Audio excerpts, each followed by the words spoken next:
My name is Dean Channer. I am the solution architect in our emerging tech pod in our federal CTO office for IBM Consulting. So what I want to talk to you about today is I want to actually pick up a little bit for those that went to the very first keynote with OpenAI. I want to actually pick up where they left off. I want to pick up on where AI is going to meet automation, and particularly with the use of AI agents. So AI agents is really, I think, is what's going to take us into the future and is really going to allow us to use AI to its fullest potential over the next couple of years. So as we saw this morning, AI interactions started in very simple use cases, right? So we all started playing with chatbots, but we got afraid of things like hallucinations. Is it doing what I wanted it to do? What kind of data is it trained on? And things like, memory. We saw some RAG, or retrieval augmented generation, this morning that's helped on that. But we really want to get to more complex workflows, right? We want to be able to add complexity workflows and higher risk. Especially we're here at a GovAI conference, right? So we want to be able to manage those high risk workflows and make complicated decisions that sometimes require manual steps. I work with folks that are trying to write acquisition packages. I work with folks that are trying to authenticate. Folks that are trying to get the right benefits to the right person, whether it's CMS, whether it's VA, right? The Custom and Border Patrol. Those things that are high risk. We want to get that right. And then we've tried different ways of automating that over the years, but in some ways that's actually slowed us down.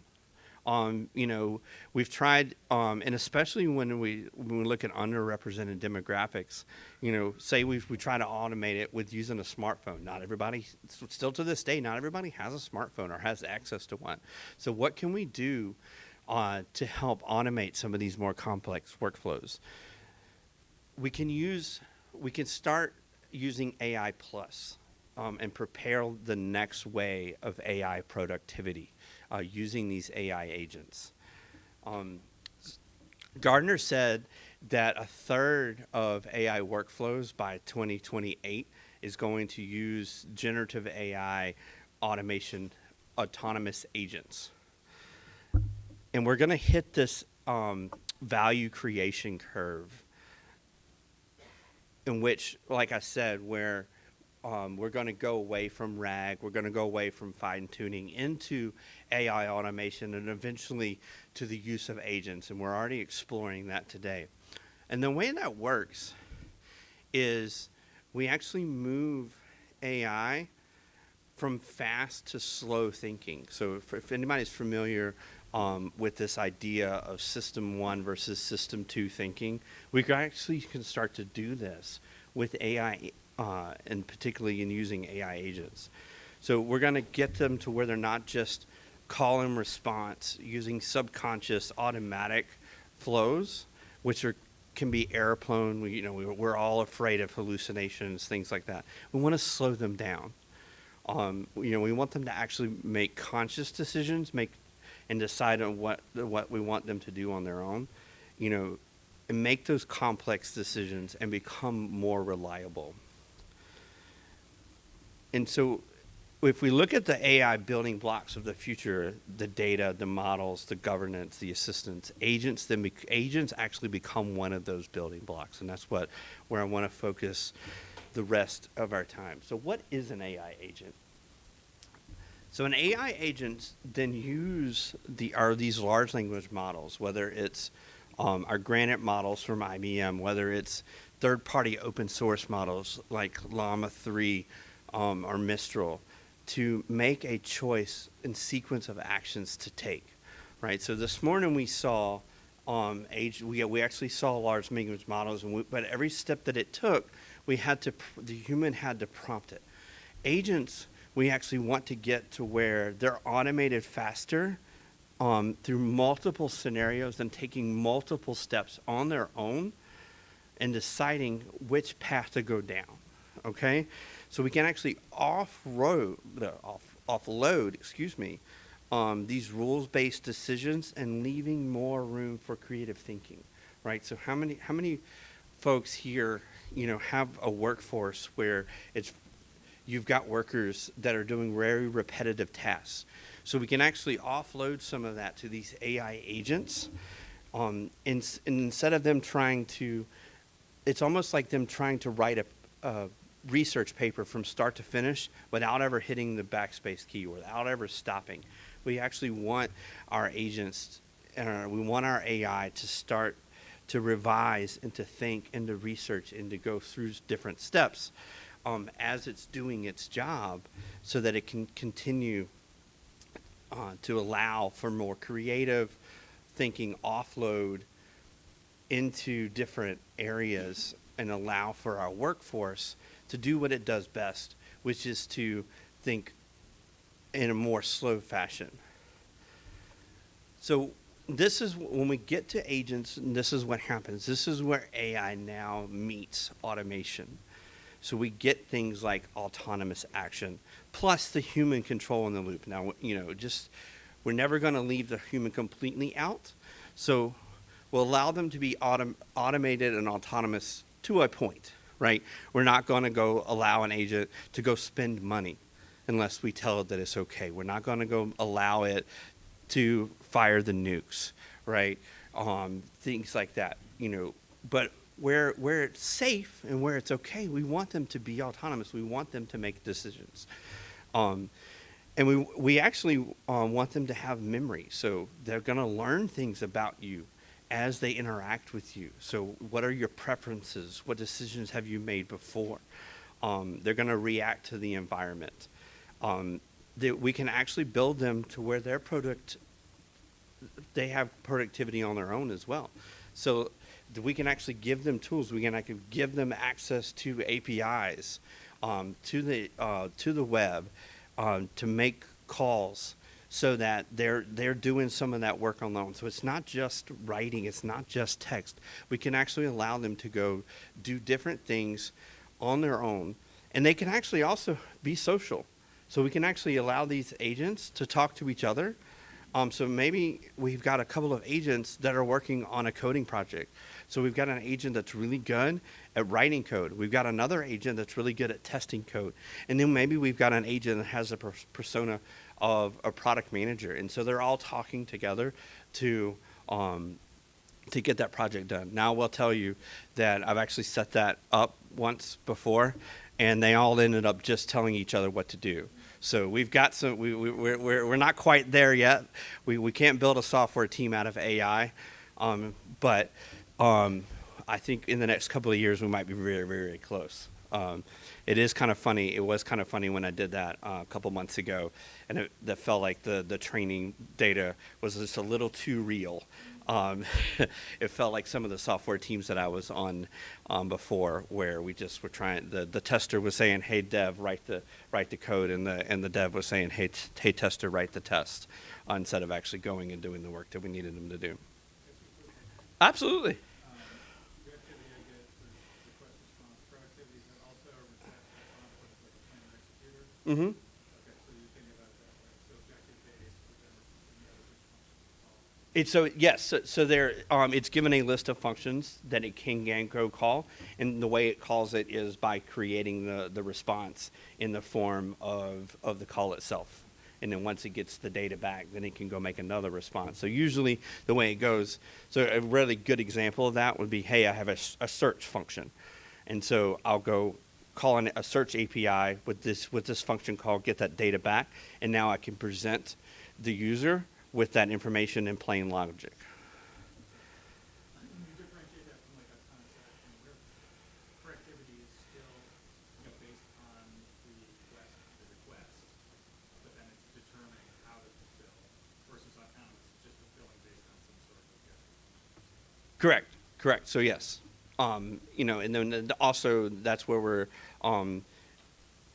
adding the human in the loop. So it's autonomous to a point, so that it's not going and spending money or making decisions that we don't want it to make. Mm-hmm. Great question. And actually, great segue to this slide. So, for agentic patterns that we have today, so reacting, reflection, tool use, you actually saw some pretty good examples of that this morning. That's the robust technology that we have today. The emerging technology that I think is where we're going, so that where Gardner said that we're going to have a third of our workflows by 2028. It's in the second. It's in the second set, where it's actually planning multiple steps, and AI is carrying on multiple things, and then also where you have these multiple agents talking to each other. So you've got one agent or one type of AI that's really good at one thing, and another one it's good at another thing, and they're working together. So that coding team that I tried to put together several months ago, and hopefully we'll get to that point. So one more slide, and then I'll actually share with you a quick demo. And unfortunately, due to the Wi-Fi, we'll have to watch it via video, but we will show you kind of where we've been working on. But so building agents, like I mentioned earlier, it kind of comes down to three parts. So the models themselves. And actually, what's interesting about building agents is it doesn't have to be the biggest, baddest model out there. I actually build agents with our IBM Granite models, with with third-party models like Llama Mistral. These small models, I actually build agents that run on my laptop. It doesn't, because all it needs to do is know how to make a decision. And so that's one of the most interesting thing I want y'all to take away from this.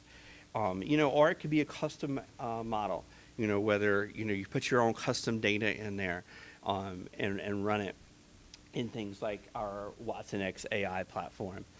And then in the middle there is you need some sort of agentic framework. So some of the ones that I'm bullish on is, of course, LangGraph, or Cree AI that we just recently partnered with, and then also IBM just released a new open source framework called B.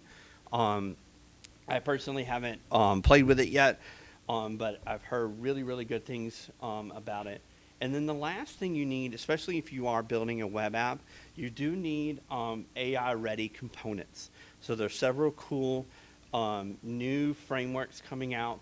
Again, B did release some new UI components. Vercel V0 and Assistant UI, I'm very bullish on. We're using that in some of our demos today as well.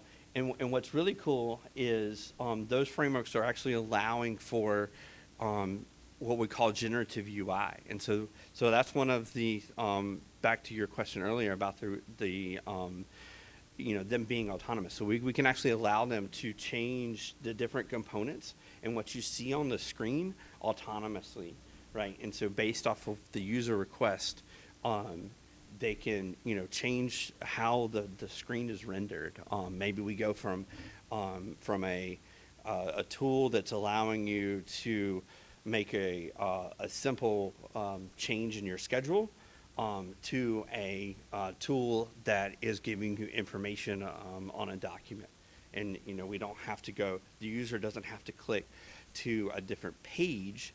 The page just re-renders itself differently.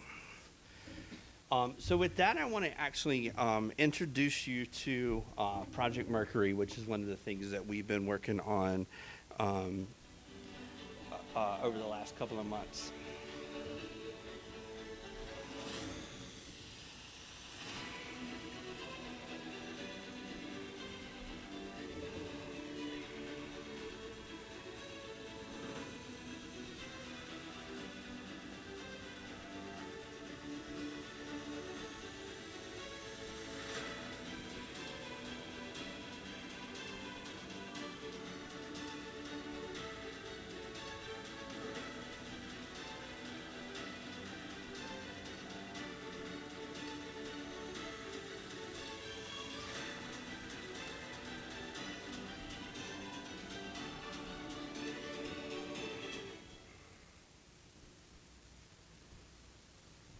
Uh-oh.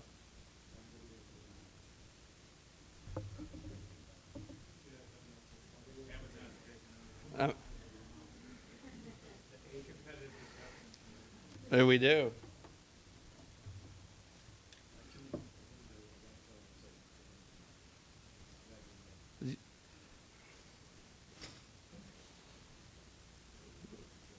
It was, ah. Someone else have the remote for that, or do you need Oh my goodness.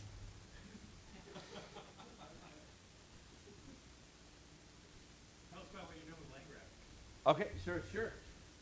So very bullish on lane graph because and I think definitely for this market growth because it balances actually to your question, it balances that autonomy with that productivity. Because it's using system flows, it allows us to control how many different pathways that the agents can go down. So I mentioned the experiment that I tried months ago where I was trying to build that software team, right? And so when I built that software team, all of the agents could talk to each other, they could chat with each other. With the lane graph, we're allows us to create specific flows, and so it can only go down so many paths, and it gives us that control ability. Oh, yeah. Sorry. I was walking away. Any other questions?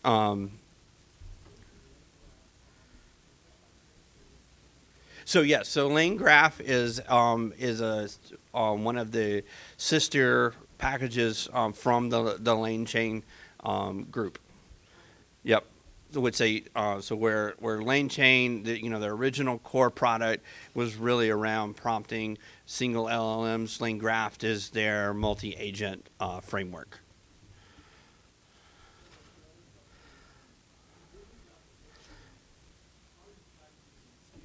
Yeah.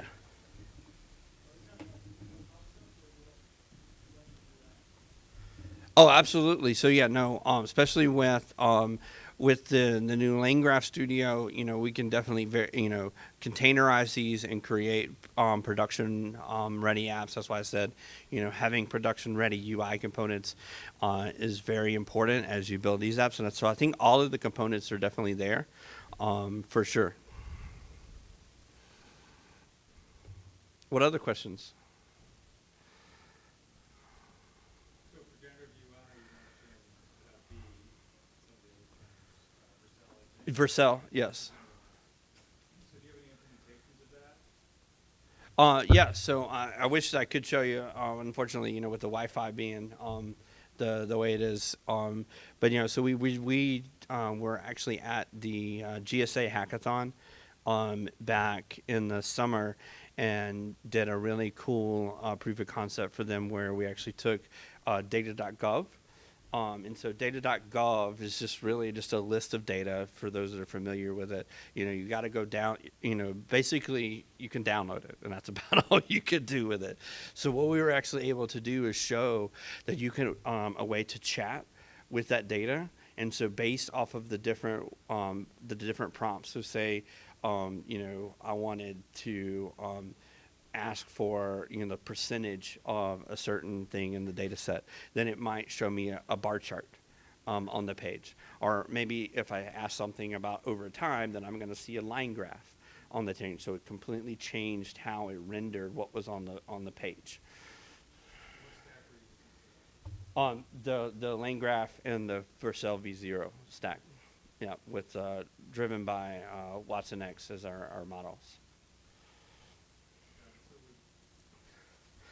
by combining Vercel v0, basically it makes the generative UI available to any LLM. Absolutely. Because like right now you have Canvas or artifacts. Those are model specific. Correct. Yeah. Correct. So I'm very very. That's you? That's me. Thank you. Yeah, got turned on Mary somehow. Oh no. Let's just leave this here. Absolutely. So we'll walk through. I'll play this. So let me make sure. Yeah. So what we're doing here is we've actually got a model that is chatting.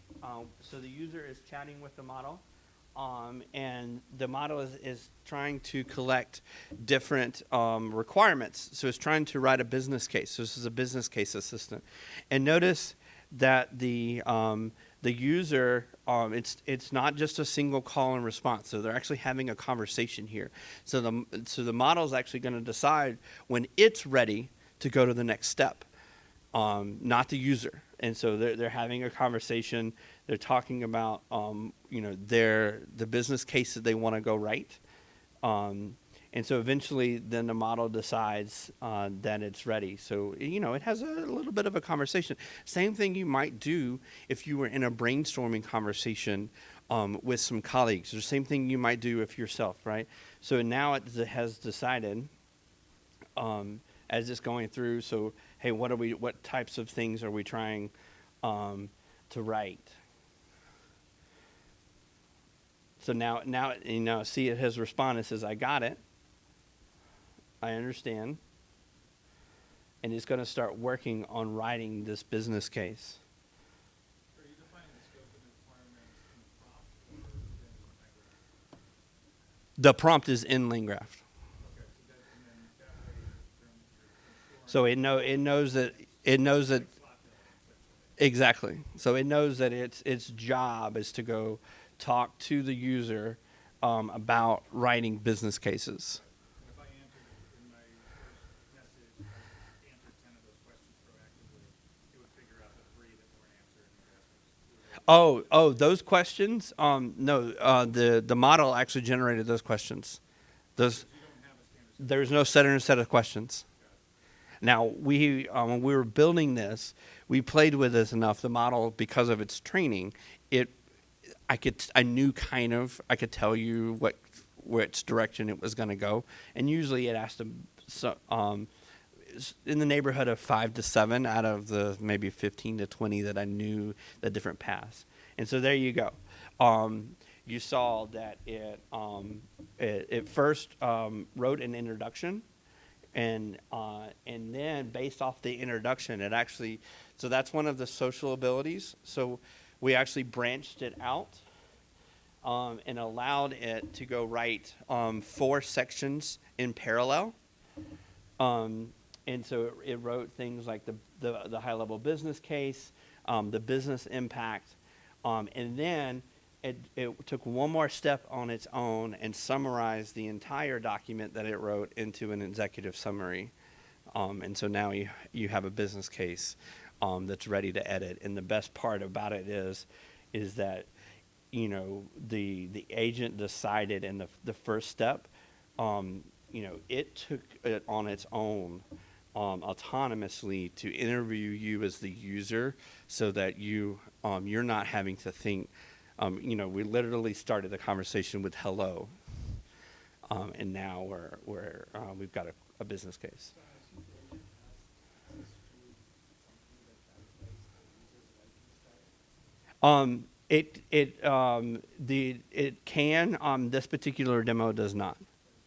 Yes. And then hopefully you can also do like templates, like if there's a very specific template or business case, you can. Correct. We're working on one right now. So this is a business case. We're working on one right now where we're going to use templates to generate things like MRRs, SALs, and SUs. And so yeah, we're definitely going to start with templates for that. And back to the memory. That's where the memory. So that's one of the other things that's on our roadmap to do. Is the more a single user does this, the more it's going to learn their writing style, and can generate those things on the first time. It's probably by the end of the year. And it really, especially now that we're going to start using WatsonX as our agent deployment. So that'll give us the ability to do that. We'll put the memory in a Postgres database, in which we've already got that scope proof of concept out, but then it'll be production ready hopefully by the end of the year. Are you implementing all memory, or are you implementing summary memory, or how do you do it? Depends on the use case. and we could do either or, but most likely summaries. With probably 5 or 6 of the singles. So yeah. So last but not least, we want to partner with you. I'm assuming you're here because you're interested about agents. You have some flows. So we want to. These are some of the ideas that we want to get going in agentic systems. And so if you want us to come in for a briefing, please let us do that. We also have our pilot program is still going on, so we can actually take what you saw here and tweak it to your use case within 1 to 4 weeks. And there's plenty of free trials that we can talk to you about using watsonx.ai or .data. Thank you. What challenges do you foresee in terms of adoption or I think really the biggest challenge I see is tweaking it to the user's workflow, right? But then I think that's just a matter of understanding our users, but honestly, it's no different than the challenge was when we tried to do things like RPA, rules-based assistance. But I think we're actually going to be able to break through that. Great question. Any other questions? And I'll be hanging around the room, so we can always chat in the room as well. Mm-hmm. Mm-hmm.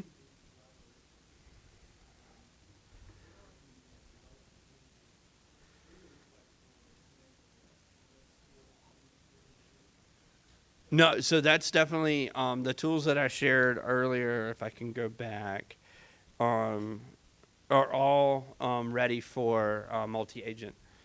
And the reason I say that it's emerging technology still is because we don't have a ton out there in production.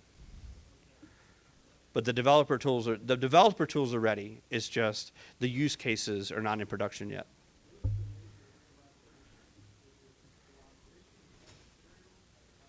It's both. So in the demo that I showed, right, is that you had one agent that was interviewing the user, and then you had other agents that were prompted and tasked at going and writing based off of what that first agent did. So that was an example of a multi-agent collaboration. Great question.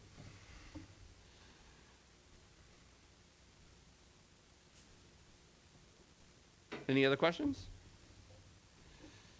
Like I said, we're hanging out, so if you want to see if we can get the Wi-Fi a little bit more stable, we can show some other demos as well. Yep. Thank you.